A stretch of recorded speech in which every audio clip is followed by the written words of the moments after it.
حافظ نعیم الرحمان کے بعد لگ رہا ہے کہ جماعت اسلامی کی بھی کوئی دلچسپی نہیں ہے. وہ اعداد و شمار کہاں ہیں بجٹ کے جو ریونیو ٹارگیٹ تھے پورے نہیں، وہ آپ نے بتایا نہیں کہ کتنا بجٹ ٹارگیٹ تھا جو پورا نہیں ہوا، کتنا خسارہ ہوا ہے. اس کی وجہ سے جو ہے تھوڑا سوال ہے. اور پھر اکثر آپ کے نمائندے برابر میں بیٹھے ہیں قاضی صدر الدین صاحب، وہ بتاتے رہتے ہیں کہ یہاں کا نظام جو ہے انتظامیہ کیسے چلا رہی ہے اور فائدے کیسے ہوتی ہیں. تو اس کچھ باتیں آپ بھی نظر انداز کر رہے ہیں شہر کو حافظ صاحب کے بعد. اچھا یہ ایک بڑا اہم سوال ہے، لیکن اس کا جواب میں نے جان بوجھ کر نہیں دیا، اس سے نہیں دیا کیونکہ نیا بجٹ ابھی آیا نہیں. جب تک نیا بجٹ نہیں آتا تو اس وقت یہ کہنا کہ کون سا ٹارگیٹ پورا ہوا ہے، مطلب یہ میں لے کر آیا، یہ کتاب میرے پاس ہے، اس کے اندر بات طور پر لکھا ہوا ہے کہ کے الیکٹرک سے 1.85 کروڑ روپے کے ایم سی کو لینے ہیں، لیکن ایک پیسہ بھی، جو میری معلومات ہیں، ایک پیسہ بھی کے ایم سی نہیں وصول کر سکی. اس کے اندر لکھا ہوا ہے کہ 1 ارب روپے کے ایم سی کو کراچی پورٹ ٹرسٹ سے لینے ہیں جو اس پر واجب الادا ہیں، لیکن میری اطلاع کے مطابق ایک پیسہ بھی وصول نہیں کر سکے. اس طرح کی بہت ساری فگرز ہیں، لیکن میں چونکہ نہیں چاہتا کہ میں کوئی غلط بیانی کروں، جب تک نیا بجٹ ہمارے ہاتھوں میں نہیں آ جاتا پرانے بجٹ سے موازنہ ممکن نہیں ہے. جہاں تک حافظ نعیم الرحمان صاحب کی بات ہے، اس میں کوئی شبہ نہیں کہ حافظ نعیم الرحمان صاحب کی جو قداور شخصیت تھی، ان کی قیادت کے تحت جو ہم جد و جہد کر رہے تھے، وہ اپنی مثال آپ تھی، اور الحمدللہ وہ پاکستان کے امیر بن چکے ہیں. اور ہمیں یقین ہے کہ جس طریقے سے انہوں نے کراچی کے اندر عوام کو بیدار کیا، کراچی کے لوگوں کو امید کی ایک کرن دکھائی، انشاءاللہ پورے پاکستان کے اندر بھی وہ اسی طرح قیادت کریں گے، پورے پاکستان کے لوگوں کو اسی طریقے سے امید کی کرن دکھائیں گے. لیکن حافظ نعیم الرحمان صاحب کے جانے کے بعد ان کے مشن کو ہم نے نہ چھوڑا ہے نہ کمزور کیا ہے. انشاءاللہ تعالیٰ اس کو ہم بھرپور طریقے پر جاری رکھیں گے. میئر صاحب گھڑی گھڑی یہ کہتے ہیں کہ کے ایم سی کے پاس کوئی پیسہ پائی موجود نہیں ہے.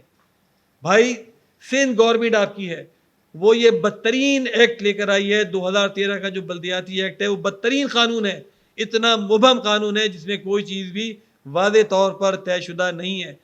اس پیپلز پارٹی کی گورنمنٹ نے آپ کے اس ایکٹ میں تمام اختیارات واپس لے لیے، تمام ادارے چھین لیے، واٹر بورڈ آپ سے چھین لیا، سالڈ ویسٹ مینجمنٹ آپ سے چھین لی، بلڈنگ کنٹرول اتھارٹی آپ سے چھین لی، ماسٹر پلان ڈپارٹمنٹ آپ سے چھین لیا. اب وہ ہمارا جو فائر ڈپارٹمنٹ ہے اس کو چھیننے کی تیاری کر رہے ہیں. ہر چیز انہوں نے چھین لی. تو آپ پھر یہ کس سے یہ گلہ کرتے ہیں کہ ہمارے پاس پیسے نہیں ہیں؟ جماعت اسلامی بڑے طویل عرصے سے اس بات کی جد و جہد کر رہی ہے کہ ہم کے ایم سی کی آمدنی کو بڑھائیں. اس کے لیے ہم نے شروع سے یہ تجویز رکھی. میر عبدالستار افغانی صاحب اسی جد و جہد میں گرفتار ہوئے تھے، اور وہ اس وقت کی جو کونسل ہے وہ ٹوٹی تھی اس وجہ سے. ان کا مطالبہ کیا تھا کہ جو موٹر وہیکل ٹیکس ہے یہ سٹی گورنمنٹ کو ملنا چاہیے یا کے ایم سی کو ملنا چاہیے. اگر یہ کے ایم سی کو مل جائے یا جو بھی سٹی گورنمنٹ ہے اس کو مل جائے تو کراچی کے اخراجات بہت بڑے پیمانے پر پورے ہو سکتے ہیں. سب سے بڑا کرپشن کا اڈا بنا ہوا ہے محکمہ بلدیات میں سوائے ٹرانسفر اور پوسٹنگ کے، جبکہ بلاول صاحب یہ کہتے ہیں کہ ٹرانسفر اور پوسٹنگ کی سیاست ختم ہونی چاہیے.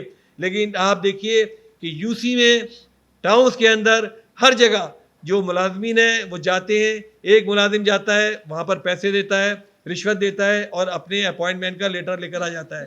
دوسرا ملازم جاتا ہے وہ اس سے زیادہ رشوت دیتا ہے اور اپنے نام کا لیٹر لے کر آ جاتا ہے. اور یہ تمام کا تمام نیٹ ورک جو ہے یہ صرف پیسے کھانے کے لیے ہے. اس وقت ٹاؤنز کے اندر جو بھی افسران متعین ہیں، یو سیز کے اندر جو اسٹاف متعین ہے، وہ کھلم کھلا کرپشن کر رہا ہے. وہ کہتے ہیں ہم سوائے پیسہ کھانے کے ہمارا اور کوئی کام نہیں ہے. اس سے پہلے کبھی اتنی بدترین صورتحال نہیں تھی. تو میں سمجھتا ہوں کہ سعید غنی صاحب جو اس وقت بلدیات کے منسٹر ہیں ان کو اس کا جائزہ لینا چاہیے. لیکن افسوس کی بات یہ ہے کہ سعید غنی صاحب خود بدترین طریقے پر اقربا پروری میں ملوث ہیں. اس وقت جی کراچی کے کسی ٹاؤن کو پیسے نہیں دیے گئے، صرف واحد چنیسر ٹاؤن ہے جس کو سعید غنی صاحب نے سندھ حکومت سے 50 کروڑ روپے کی اسکیمیں دلوائی ہیں.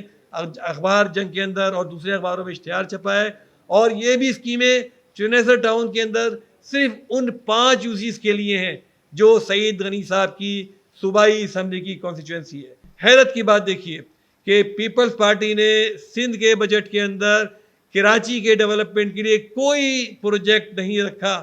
ایک پروجیکٹ جس کا نام لیا گیا ہے وہ ہے سرکولر ریلوے، اور شرم آتی ہے ہمیں بتاتے ہوئے کہ اس سرکولر ریلوے کے لیے 4.5 کروڑ روپے رکھے گئے ہیں. صرف